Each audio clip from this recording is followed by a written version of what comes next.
Hello. Welcome back ulit sa ating YouTube channel.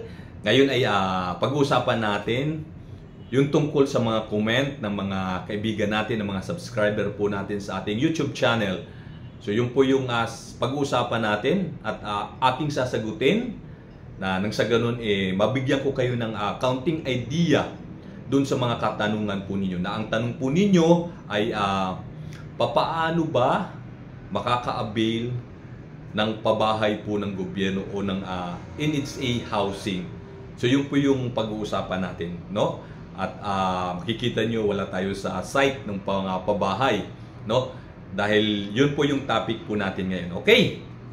So yun, para maka-avail po kayo sa pabahay ng gobyerno, kailangan po kayo po ay nakatira sa isang squatter area. So yun po yung parang pinaka-principal requirements. Kayo po'y naninirahan sa isang squatter area.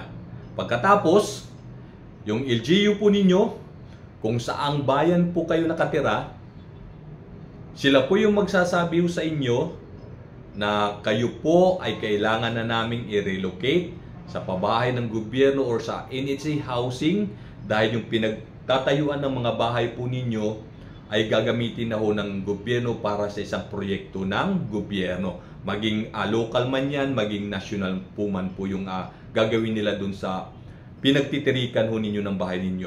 Okay? So sila ho yung magsasabi nun. Pagkatapos, sila yung mag-i-endorso, yung LGU, papunta dun sa NHA na kayo nga po ay kailangan ng i-relocate sa pabahay po ng gobyerno. Yun po ay 101% ay makakakuha po kayo ng pabahay ng gobyerno o makaka-avail po kayo ng pabahay ho ng gobyerno.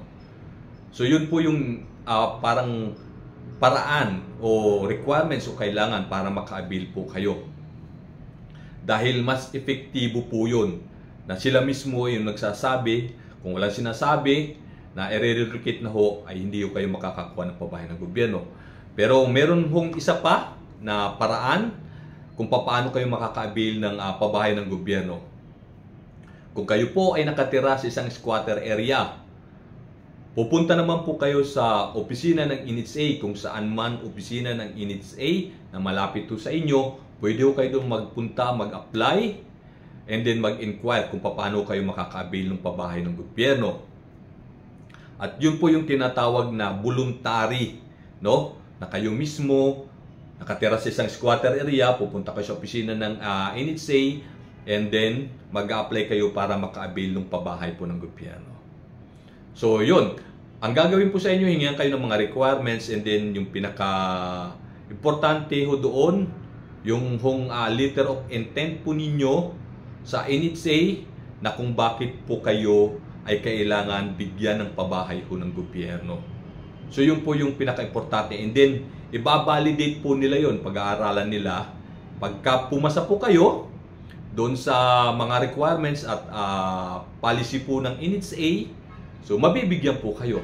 Pero yung tsansa na mabigyan po kayo ay nasa 1% lang po. Ganun po kababa. Kaya yung paraan po na yon, ayaw ko pong i-advise po sa inyo dahil ayaw ko pong masayang yung pamasahe ninyo, oras po ninyo, araw ho ninyo, at pagod po ninyo.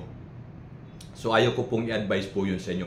Pero kung talagang eager po kayo na maka-avail o maging benepisaryo o makakuha ng pabahay ng gobyerno, pwede po ninyong gawin po yun. So pumunta sa NHA office, doon po kayo mag-apply, tapos sila po yung magsasabi sa inyo kung kayo po yung mabibigyan ng pabahay ng gobyerno. So nasa sa inyo po yun, pero para sa akin, ayaw kong i-advise po yun sa inyo kasi nga yung tsansa na makakuha po kayo ay nasa 1% lang po. So nakakalungkot, pero yun po yung kumbaga real talk, no? Yung katotohanan. Iba pa rin po yung ini-endorso ho ng munisipyo, ng LGU, no? Sa NHA na kayo po i-relocate na. So kadalasan doon sa mga nakaka-avail po talaga yung mga nasa squatter area, sila po yung mga naapektuhan na nung proyekto o maapektuhan ng proyekto ng gobyerno. So pinaprocess na inaabisuhan na sila, yung mga residente doon sa yung mga non-former settler na kayo po'y i-squatin na namin dyan, tatanggalin na ho namin kayo kasi nga gagamitin na yung lupa na pinagtatayo ng bahay po nyo para sa isang proyekto. So yun, yung LGU po ninyo mag-i-inform po sa inyo yan. At sila po yung mag-i-endorso po yan sa NHA kasi magkaiba po yung ahensya na yun. Bali, dalawang ahensya po yun. Yung LGU at saka yung NHA. Ang NHA ay yan po ay national agency po. So yung LGU sa local lang po yun. Sa munisipyo lang po natin yun.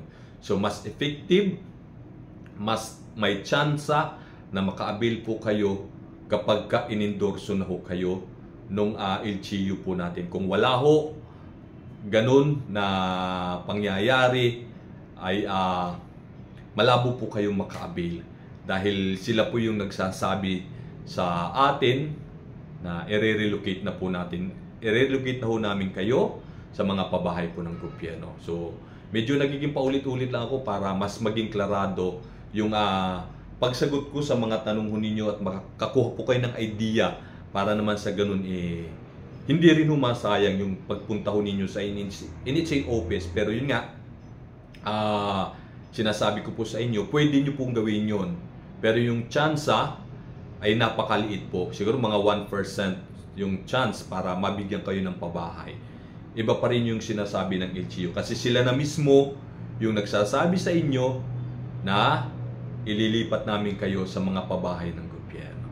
Okay, so sana nabigyan ko kayo ng konting idea at sana nasagot ko po yung mga tanong po ninyo at siyempre marami pong salamat sa pagtitiwala po ninyo